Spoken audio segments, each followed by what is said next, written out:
Let's talk about cheese. Cheese making on the homestead for the average, everyday person who is a little bit intimidated by making cheeses that need to age for like 6 months. But first, let's use up some dairy in a few other ways. It is very early in the morning, and I'm going to get breakfast started before the kids wake up. This morning, I will be making one of their favorites, which is one of my favorites too. It's oatmeal. Something very simple that allows me to use up lots of milk. That's one reason I really like making oatmeal. Right now, you have a really good view of my open shelving in my kitchen. I have lots of it. And when we built the house, I had every intention of styling these open shelves to be beautiful, but it's been several years and I've never done it. They're just functional. I have our dishes sitting there and I've never put any effort into it. However, I actually filmed this video, a little over a week ago. So if you go back to last week's video, then you will see that I have since styled my open shelf. So this video, my kitchen is kind of a mess because I was actually in the process of clearing things out because I knew I would be styling my shelves. So I just have stuff everywhere in this video, but that's okay. We're gonna go with it. I got my oatmeal going back there, just milk, some oats, some brown sugar, and I'm going to let that simmer on low. I've got some bacon here that I'll pop in the oven. Baking bacon in the oven is the best way to go, in my opinion, in a cast iron skillet. It is delicious. Got some fruit ready to go in the oatmeal when that's ready. So all this is going to be going so breakfast is ready when the kids wake up. I like to have breakfast ready when they wake up, if at all possible. Now I've got my big cheese vat, my huge 5-gallon pot, out and ready. This is my cheese making pot. And I got all of my cheese making supplies out, so I'm ready to go. Cheese making, even though I'm going to be making a simpler recipe today, it's still a bit of a process. So I want to get this going early in the morning so that I'm not like up late at night doing cheese making. So this recipe is called Simple Farmhouse Cheese, I believe. It requires 2 gallons of milk, which is easy for me. The calf has been weaned, so I am milking twice a day. I've got lots of milk coming in. This is not going to be a step-by-step tutorial because this is, like I said in the beginning, I'm venturing into something new. This is my first time making hard cheese. So I'm just going to walk you through and show you what I am learning because I did this a bunch last week. Well, it was my first week making it, but I made it several times in 1 week, so I'm already learning a lot.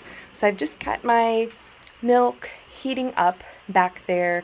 Breakfast is ready, so I'll get that ready for the kids because as you saw in the background, they are starting to trickle out and tell me they might starve to death.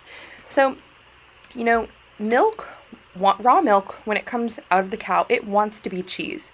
When a calf nurses and the milk goes into the calf's stomach, it curdles.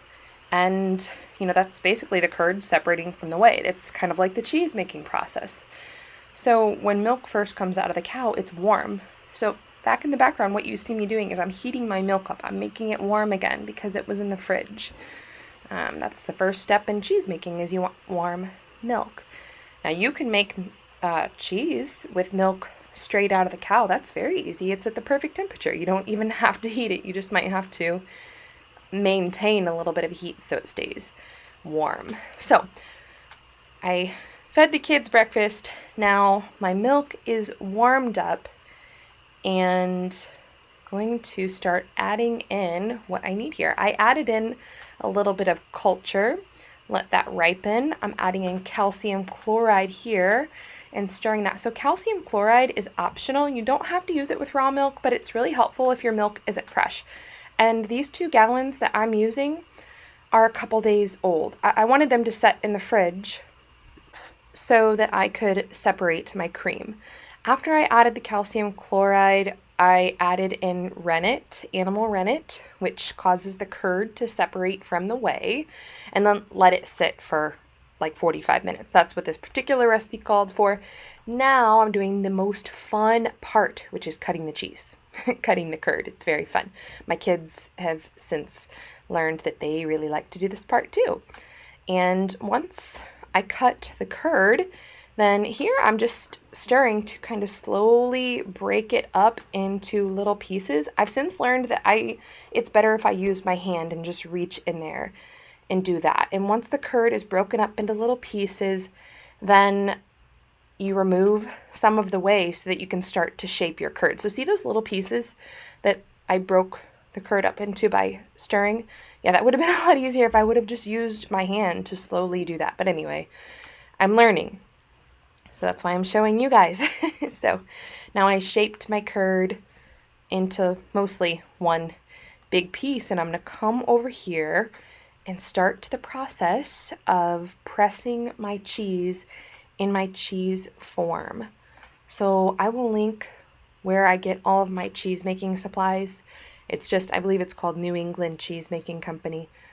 Yeah, I really like them. I've had good luck there. So got my cheese mold, putting my curd inside of the form here, just trying to be gentle and get everything in there. And then I'm just going to fold got a little more curd in here actually, try to get all that out. And fold my cheesecloth over the top, add in my follower, and then my weight to press the cheese down, which I'm not using a cheese press. I'm just going to use a jar of salsa. All right, my cheese is now being pressed. I have a gallon of whey that, well, actually it's a bit more than a gallon because I still have whey left in my big cheese vat over there. So maybe a gallon and a half, a gallon and a quart at least. So lots of whey. I haven't decided what I'm going to do with it yet. Usually at this point, I would make ricotta by just reheating the whey and adding vinegar and then straining out the rest of the curd, because you don't get all the curd the first time you make cheese. But anyway, I'm actually out of vinegar, which never happens. I'm out of vinegar today though, so no ricotta today. I may have a video where I make ricotta though. If I do, then I'll link it. However, I just wanted to share the book that this recipe came from. So I'm making Farmhouse Cheese from this book. It's called Mastering Basic Cheesemaking. And it is so good. I just got this recently and I wish I would have had this from the very beginning when I first got a dairy cow. Cheesemaking, at least to me, seems very intimidating. It always has seemed very intimidating, but this book really just breaks it down, and it's like cheese making for dummies, and it goes over a lot more than cheese as well. Butter, cultured butter, all of the basics that you will want to know if you have a dairy cow or you have a source of a lot of raw dairy and you want to go beyond just drinking milk and cooking with milk. Now, ever so often, I just have to pull my cheese out of the form, unwrap it, and turn it over, rewrap it, put it back in the form, and add the weight again. So this has been pressing about 15 minutes, and you can see what this looks like. So it's still, the rind still isn't smooth. There are still lots of wrinkles, but that's okay. This is just the very beginning of the pressing process. So it will start to look a lot smoother as we go here. Okay, now let me show you something that happened with the very first batch of cheese that I made. Look at all those tiny little holes. That is not supposed to look like that. That's called early blowing, and it happened because I did my cheese making right by my sourdough starter. And you really do not want different cultures next to each other, so just fair warning, when you're cheese making, this is quite a process to do just to find out that it was ruined because of something so silly. So lesson learned. Now I know I need to move my starter when I'm cheese making. So you can see there, my rind is getting smoother every time I flip and press. And I'm gonna move on while the cheese is pressing. I've got lots of cream and I need to make butter. So I'm just gonna show you. I usually do butter in big batches. So I save my cream over several days until I have like a gallon of cream. I really love using the food processor for butter. It's really is just as simple. You pour a quart of cream in, turn it on high, and within 5-10 minutes, you've got butter and buttermilk. Then you just strain out the buttermilk and you're left with the butter. I have a whole video on this. Actually, the video I have on butter making, it was cultured butter, so that's kind of fun. I do that sometimes, and I'll link that video. You can see the process in making cultured butter, but this is not cultured. This is just straight cream, and you can see I just keep things going. So I pulled one batch of butter out, and I'm going to drain and rinse this butter, saving the buttermilk, of course, for baking, while I have the next batch of butter going in the food processor. So since my food processor only holds a quart of liquid, I'll have to do 4 batches, which will take about 20 to 30 minutes, depending on how fast my butter churns on any particular day. But it works out because while one batch is churning, I just continue washing and straining out the butter. You want to get out as much buttermilk as possible. You really want the water to run clear. That way your butter does not go rancid. So the more buttermilk you can squeeze out, like you see me doing here, the better. And it's easier to work with colder butter, so it doesn't stick to your hands. So I'm salting this batch. I usually do a couple of salted batches of butter. Sometimes I'll do an unsalted. And then a friend got me this vintage butter mold that is very cute. So I've got my cheesecloth that I soaked, just dipped in some buttermilk there, and it's going to help the butter not stick to the mold. I learned that the hard way. Now I've got my butter in here. I'll just show you guys one of these, and then I'll probably press the rest of this butter later because I really do need to get back to cheese making and a few other things. I have to run into town this evening, so it's a busy day. So just going to press this butter. Definitely not necessary, but it's just fun and it's cute.